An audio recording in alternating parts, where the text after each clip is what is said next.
The path that led me to Christ was filled with pain. I didn't believe in God. I never stepped foot in church. Never gave him any respect by any means.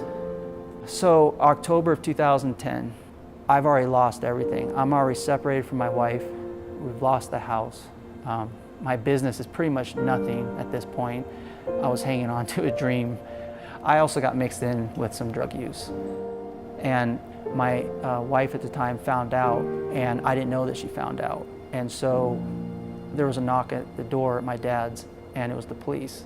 And they served me a 30-day restraining order against my daughter. So my daughter was taken away from me. And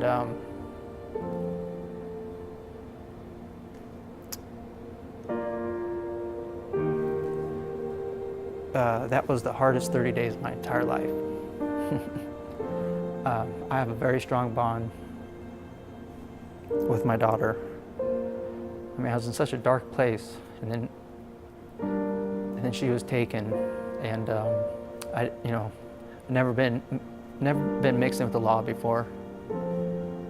Never been mixed in with drugs, and so I didn't think I was going to see her again. You know, when the police took her away, that was it.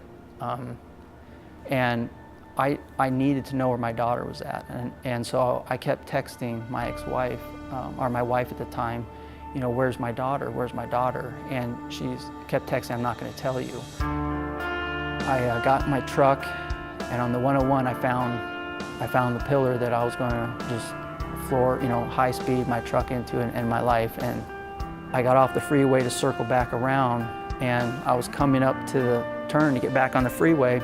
A text came in, and it was my wife, and she said, I'm trying to be a good mother, so I'm going to tell you where where your daughter's at. And that had to be the work of God. The timing was just too perfect, because I was literally seconds away from, you know, ending it. Just getting that text just snapped me out of it. I was no longer wanting to commit suicide, and so I drove home and went to bed. And so the next morning I woke up, and the changes that were taking place, you know, even thinking that I thought I was a good father, you know, it was revealed to me that no, I wasn't. You know, how could I be a good father if I was doing drugs? And I got down on my knees again. I was just praying to God for forgiveness. You know, I was so sorry. The following morning, my sister calls me up, and she didn't know how close I was to taking my life, and I didn't know that the previous week she was researching churches for me to attend, and she called me up and she said, I found a church that I think fits your personality. I think you would enjoy going there. I jumped right on. I'm like, take me to church.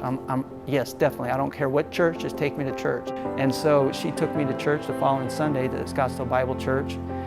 And when I stepped foot in that church for the first time, it was like a presence came over me that I've never felt before. You know, that cliche where the whole church just emptied out and it was just me and Jamie. And, you know, I felt like Jamie was speaking to me directly, that everything he said was what I needed to hear that day. From that point on, I got to meet more people here, and it's just been outstanding. I alternate between security and teaching Sunday school. And Cactus Campus has been a complete blessing for both my daughter and myself. Throughout the week, she'll ask me, is it church day? Is it church day? And, you know, and I have to disappoint her. And, well, no, I've got a couple more days. And she loves coming here. For 39 years of my life, I didn't believe in God, and yet God is always there to lift me up. And it's through my struggles that He's transforming me to be a better man, to become more Christ-like. And it's through my struggles that He strengthens my faith and my trust in Him. I'm Jason Dias, and this is my story.